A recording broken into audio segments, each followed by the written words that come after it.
5 הרצאות שלנו הן על ידי מרצים שנמצאים כאן, שזה נחמד, כי אפשר גם לשאול אותם שאלות. אנחנו נתחיל בהרצאה על Generative Adversarial Network and end-to-end learning for optical fiber communication systems limited by nonlinear phase על ידי אדר מאוניברסיטת בן-גוריון, והמנחה שלו במאסטר משרד דרגן, אבל נעשה עבודה יותר מבוססת דווקא על הפרויקט שנעשה בתקופת התואר הראשון, ולערוך עבודה בעצם.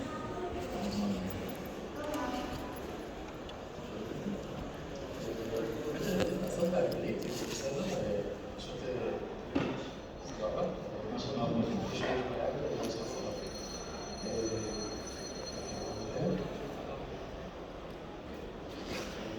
So, hi everyone, I'm excited to be here. So, let me start by talking about digital communication. So, unlike analog communication, which uses analog ways to transfer information, digital uses binary bits like 0 and 1s, which translate to a classification task. Now, we use a constellation diagram, which graphically represents a modulated signal. A signal with some amplitude or power level A and some phase phi is defined as a symbol that is translated to binary bits.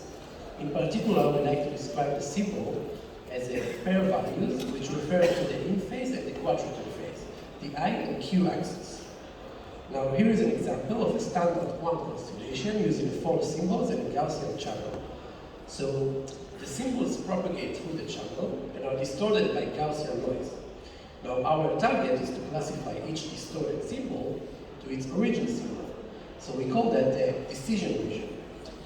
But what if we have 16 different symbols we want to transfer? So in that case, the symbols might overlap each other, causing the classification to be much more complicated, right? So we would prefer that the symbols would be farther away from each other like this, and now it is distinguishable. But what happened here exactly? What was the trade-off? So energy was the trade-off, because getting farther from the origin means requires more energy from the signals. Now, when dealing with a more complex channel, like a fiber optic channel, the diffusion region won't fit anymore. So we have to change the geometric constellation shape to be able to distinguish between the symbols after propagating through the channel. And what if the channel is unknown, like this black box? Maybe it's a channel that tends to behave differently under changing weather or temperature conditions. Maybe it's a channel that changes slowly over time. How can we assure that these channels are using an optimized constellation system and reasonable decision regions? Well, this is where learning algorithms can be handy. So, hi everyone, my name is Adar, and in the next 12 minutes I'm left with, I will introduce our approach to this problem using a generative adversarial networks and autoencoders. So I will start with the main concept. We have 3 main components: a transmitter, a receiver, and an unknown communication channel. Now, the antennas is just for illustration. It can be any device using any physical quantity. Now, by each input and output, we train a model to imitate the channel behavior. We then train another model to learn the optimal constellation for that imitated channel. Now, if the imitation is accurate, and the second model learned an optimal and high-performance constellation for that imitated channel, then it should also perform well on the real channel. So we have 2 goals. One is to find an optimal geometric constellation shape for any given channel, even ones that we don't know. And secondly, that the system will work for any input power system, or any input power. So to simulate it, we use and evaluate the performance, we use a fiber optical channel, which is limited by a nonlinear phase noise, known as NLPM. Now, most important thing to understand about NLPM is that the phase distortion is dependent on the phase of the energy of the signal. That means that the higher energy signals will rotate more on the constellation system. Now, to learn the optimal constellation shape, we use an autoencoder, which is a neural network such that the output target is actually the input itself. the encoder, that there is two components in the encoder that maps the input into a lower dimensional input representation, and a decoder that reconstructs the inputs. The core idea is that the encoder has to learn a meaningful representation of the input in a lower dimension, holding enough information for the decoder to reproduce it with minimal error. Now in our case, we use 16 different messages encoded as a one-hot vector. The encoder encodes the message into a vector size 2, representing the symbol position on the constellation diagram. In the bottleneck, we added a channel that distorts the symbol, which then gets fed into the decoder that aims to reconstruct back the 16 size vector, meaning the decoder is need to classify each pair of values I and Q into one of the 16 messages. Now, we saw that the input power is an important constraint on the constellation shape and has an effect on the performance. So we obtained a more robust autoencoder that we add the input power to both the encoder and the decoder inputs, so they could learn different rules when using different input powers.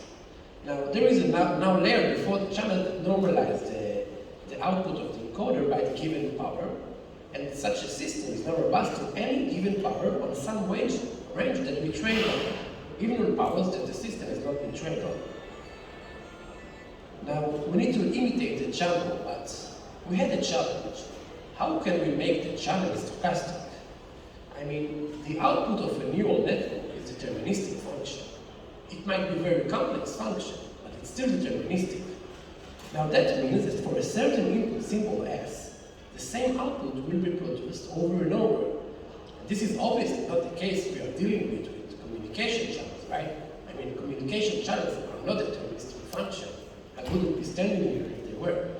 Now, to solve this problem, we assume that we can approximate the channel behave as an input-independent conditional Gaussian. It doesn't mean that we assume that the channel is Gaussian distribution, but that for every input symbol S, there is a unique Gaussian distribution output. The mean and the covariance output, the covariance matrix, are learned parameters, and we should learn them from the data. These estimations performed in two separate steps. So we start by estimating the mean mu, which is basically a regression task. We train this architecture model by a naive approach, using MSE loss function so that every symbol S, the output of mu of S, will be as close as possible to each distorted symbol. Now, this eventually leads to a model to predict the average distortion for every input symbol S. The model uses mapping linearly S by using an amplitude scaling factor rho and the phase shift theta, where theta, by the way, are both neural networks. Now about the covariance matrix. So let's recap. We have a neural network that estimates mean and the covariance matrix. Then we sample the Gaussian with those parameters. But we have a problem with this approach.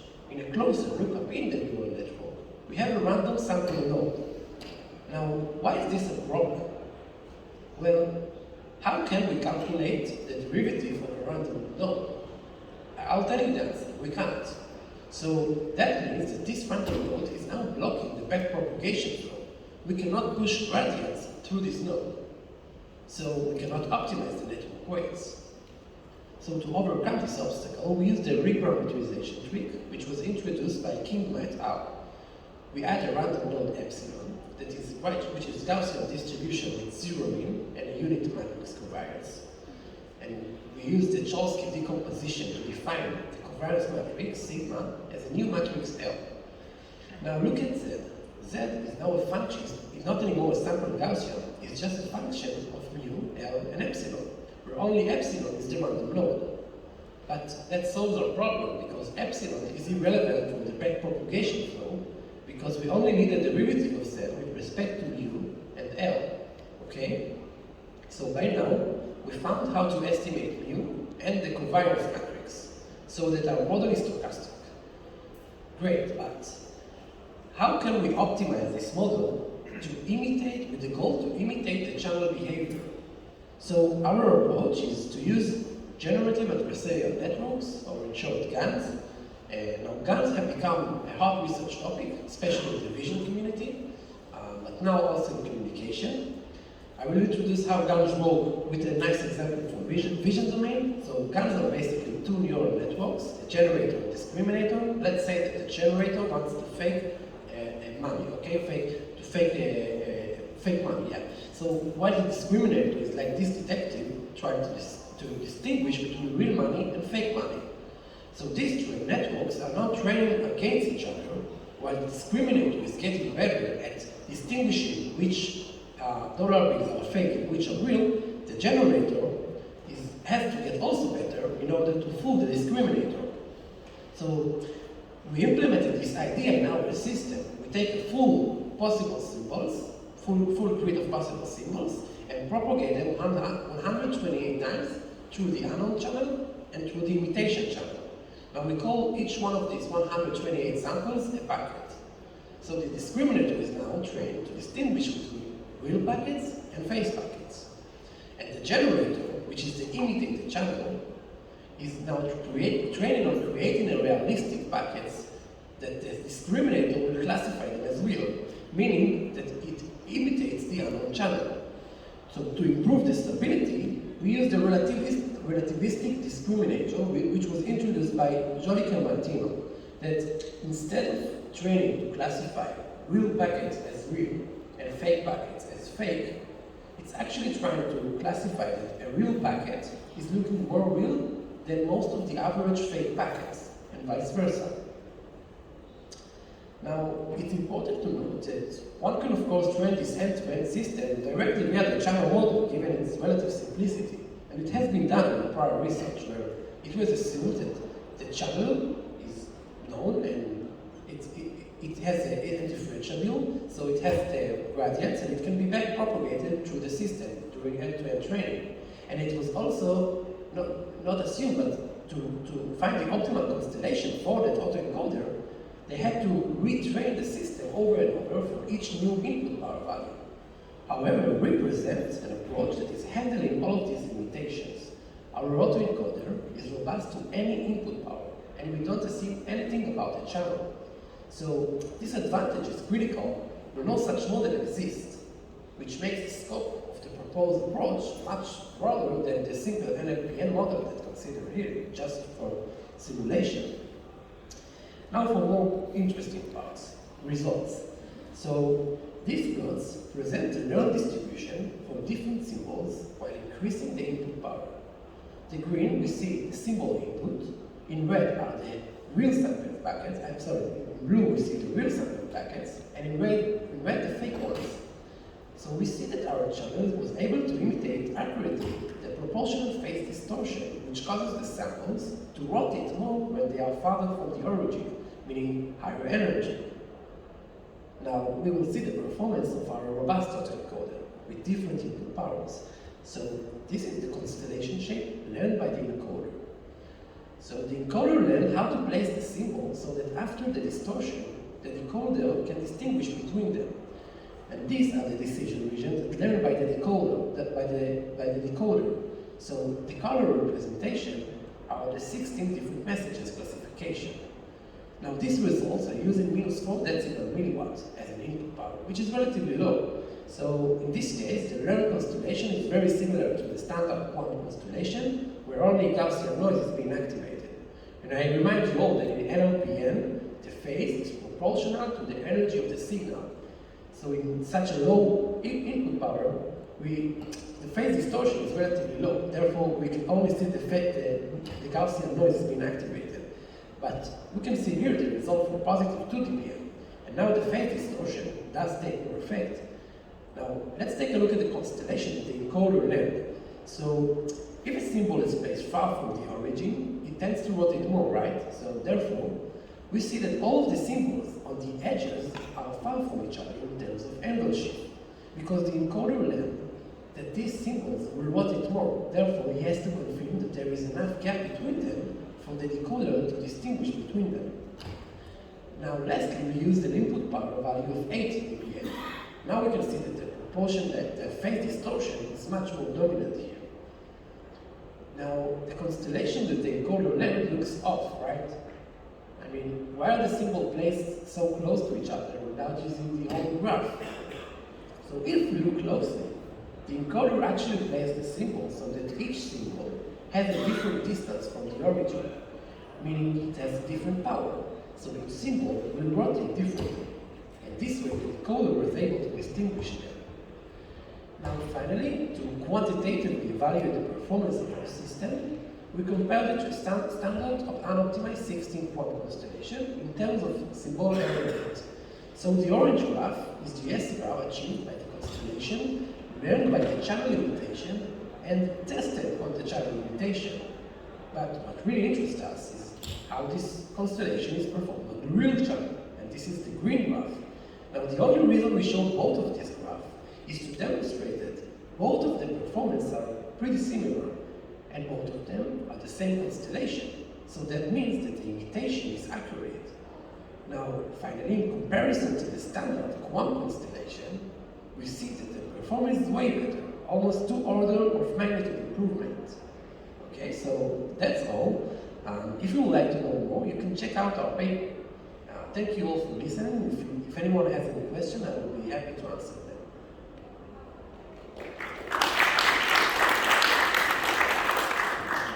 Thanks so much, Adam. Thank you.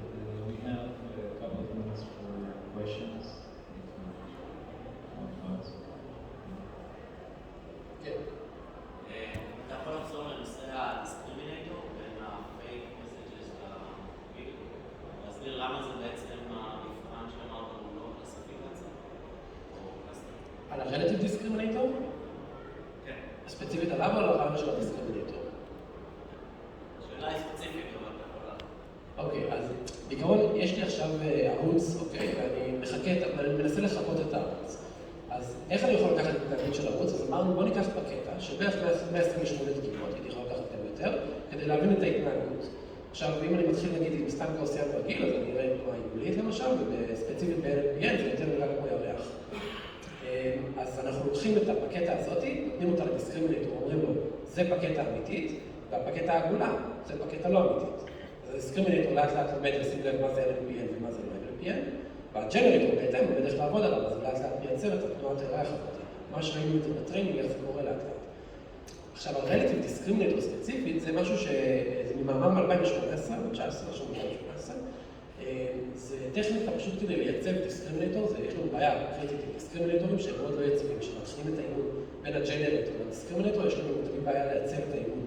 אז ה-relative discriminator נועד כדי לייצב את האימון, מה שהוא עושה זה במקום לבוא ולתייג, לקחת את ה-real packets ולתייג אותם כמטריצות אחדות, או לתייג אותם כטנסור של 1, ואת הפייק כ-0, מה שהוא בא ועושה, הוא לוקח את עבור כל real packets בעצם, הוא מחסר את הממוצע תוצאה שהוא נתן לכל הפייק, אוקיי? כלומר, הוא נתן איזושהי תוצאה לפייק, איזושהי תוצאה לריל, ועכשיו עבור כל אחד מהריל, הוא מחסר את הממוצע שהוא נתן לפייקים, הוא רוצה שההפרש הזה יהיה כמה שיותר ישאף לאחד, והפוך, הוא נותן לכל אחד מהפייקים, פחות הממוצע של הריל, שישאף כמה שיותר לאפס.